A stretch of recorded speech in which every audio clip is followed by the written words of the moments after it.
सबको जय मसीह की हालेलुया। आप सब लोग कैसे हैं? हम आप लोगों को सबको बहुत याद कर रहे हैं। ऐसा कोई दिन नहीं है जब हम आपको अपनी प्रार्थनाओं में याद ना रखते हो। आप सब लोगों से मिलने की हमारी बहुत इच्छा है और हमें पूरा विश्वास है परमेश्वर जल्द से जल्द हम लोगों को इकट्ठा करेंगे, हमें मिलाएंगे।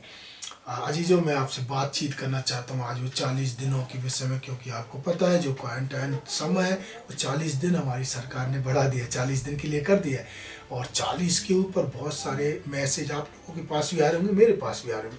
तो जब ये मैसेज मेरे पास आए तो मैंने परमेश्वर की धर्मशास्त्र से मनन करना शुरू किया कि परमेश्वर क्या मतलब है इसका। ठीक है, बहुत अच्छी बात है। 40 दिन फिर यीशु मसीह ने उपवास किया, पर परिवर्तन था वहाँ पर, क्योंकि 40 जो संख्या है वो परिवर्तन की संख्या है जी। जैसे ही फिर यीशु मसीह उपवास से उठे वैसे ही शैतान उनको परीक्षा में लेके गया, और जैसी परीक्षा खत्म हुई फिर यीशु मसीह ने सेवा कार्य करना शुरू कर दिया। सेवा कार्य ऐसा वैसा नहीं है जी जो पूरी पृथ्वी को उथल पुथल कर दी। दूसरा, हम मूसा की बात करते हैं। वो 40 दिन सीना पर्वत के ऊपर है। बिल्कुल, जब मूसा सीना पर्वत के ऊपर चढ़ रहा था, एक मीर और आपकी जैसा सिंपल एक साधारण व्यक्ति था।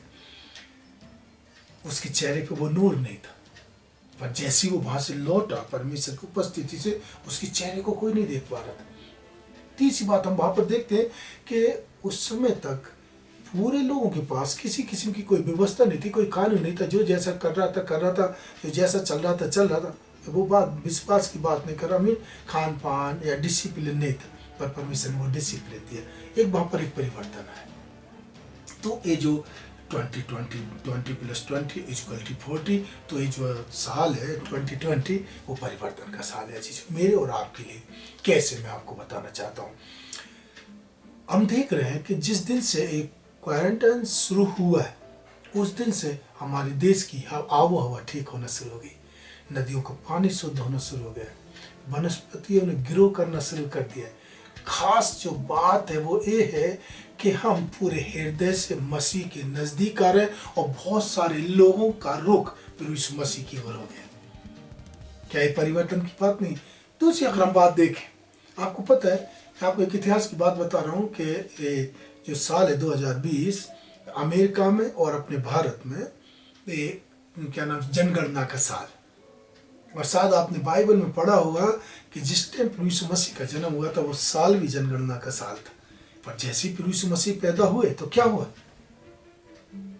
फिरौन को जब पता चला एक राजा पैदा हो गया और उसको अपने राज का खतरा हो गया, उसने फिर क्या किया, उस यरूशलेम और यरूशलेम के अंदर और उसके चारों तरफ के 1 से लेके 2 साल, मतलब नए पैदा हुए बच्चों से लेके 2 साल तक के बच्चों को सबको खत्म करवा दिया था।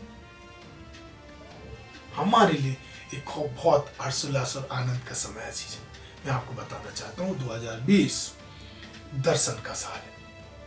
अब दर्शन का साल है, पर हम दर्शन देखेंगे कैसे, या दर्शन पाएंगे कहाँ से? दर्शन देखेंगे प्रभु के द्वारा, दर्शन पाएंगे कहाँ से? प्रभु के पास। इस समय के जो हम यूनिक या परफेक्ट विजन के लिए, परफेक्ट दर्शन के लिए जो समय हम बिता रहे अपने घर के अंदर, याद रखना वो परफेक्ट समय मेरा और आपका। और हम परमेश्वर के साथ वो समय इसलिए बिता रहे हैं ताकि हम एक परफेक्ट दर्शन को पाने पाए, ताकि वो परमेश्वर की सिद्ध इच्छा, वो परमेश्वर की सिद्ध योजना जो भारत के लिए, जो मेरे लिए, जो आपके लिए, हमारे यहाँ के लोगों के लिए, वो पूरी होने पाए। और दूसरी आप खास बात देखते हैं, इस समय हमारे पास, हम सेवा करते थे, परमेश्वर का धन्यवाद, हम बिजनेस करते थे, परमेश्वर का धन्यवाद, हम नौकरी करते थे, परमेश्वर का धन्यवाद। हमारे पास शिकायतें थी, बच्चों के पास हमसे बात करने के लिए टाइम नहीं है। हमारे बच्चे हमसे शिकायत करते थे, हमारे पास टाइम नहीं बच्चों से बात करने के लिए। परमेश्वर की हमसे शिकायत थी कि हमारे पास समय नहीं है परमेश्वर पिता से बातचीत करने के लिए। आज वो समय कि आज हम पारिवारिक वेदी के ऊपर खड़े हुए। और याद रखना, परिवार में जब परिवार के लोग मिलकर प्रार्थनाएं करते तो ये बहुत बड़े परिवर्तन का कारण बन जाता। और परिवार का इकट्ठा होकर, एकजुट होकर प्रार्थना करना एक बहुत बड़ी आशीष का कार्य है।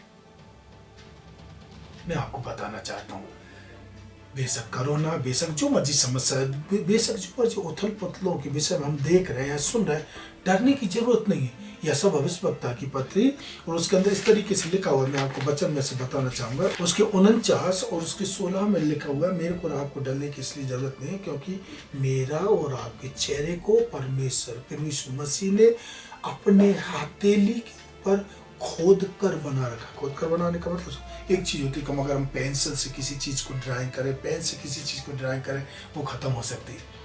पर एक चीज को उकेरना, उकेरना मतलब काट कर लिखना, उसको कोई नहीं मिटा सकता। मैं परमेश्वर का धन्यवाद करता हूँ। अजीजों, मैं और आप ऑलरेडी परमेश्वर की योजना में शामिल है। मैं और आप ऑलरेडी परमेश्वर के परिवर्तन में शामिल है, क्योंकि मैं और आप ही वो लोग इस पृथ्वी के ऊपर है जो परिवर्तन का कारण बने। आमीन। मैं और बात करना चाहता हूँ आपसे परमेश्वर के वचन से, खासकर इस समय।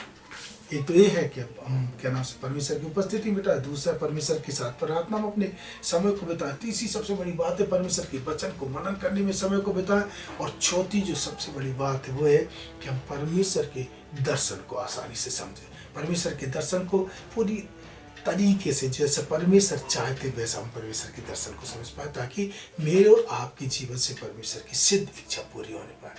आपने देखा होगा रोमियो की पत्री के अंदर हम लोग कई बार अभी आप और बहुत सारे लोग शिकायतें भी करना शुरू कर दिया है। बहुत जगह जो एंटी क्राइस्ट हैं या जो प्रभु यीशु मसीह के या लोगों के खिलाफ के लोग हैं, वो लोगों ने इस तरीके से बोलना शुरू कर दिया, अरे प्रभु कहाँ है, या क्या नाम से प्रभु यीशु मसीह इन दिनों में जबकि लोग भूखे मर रहे हैं, जब हम नौकरी पे नहीं जा पा रहे, जब हम बिजनेस में नहीं जा पा रहे, है ना, सब चीज़ें जो हो रही हैं उनको हम पॉजिटिव नहीं ले रहे, उनको निगेटिव तरीके से ले रहे कि कहाँ गए प्रभु, क्यों हमारी मदद और सहायता नहीं कर पा रहे।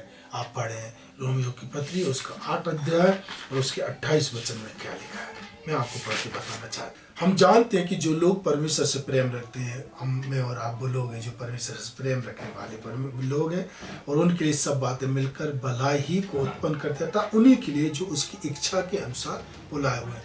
मैं और आप परमेश्वर की इच्छा के अनुसार बुलाए हुए लोग हैं, क्योंकि मैंने और आपने परमेश्वर को नहीं चुना, बल्कि परमेश्वर ने हमें चुना है चीज़ों। तो इसलिए मैं आपको उत्साहित करना चाहता हूँ, ये जो क्वारंटाइन का समय है, जो 40 दिन का समय है, जो आप घरों के अंदर बंद है, ये आपके लिए एक अद्भुत समय है चीज़ों। ये आपके लिए उस वेदी को पर आने का समय, ये आपके लिए परमेश्वर के साथ और ज़्यादा नज़दीकी का रिश्ता बिताने का समय, और परमेश्वर की इच्छा को जानने का, परमेश्वर की योजना को पूरा करने का, परमेश्वर के दर्शन को भली भांति समझने का समय है चीज़ें। परमेश्वर आप लोगों को आशीष दे।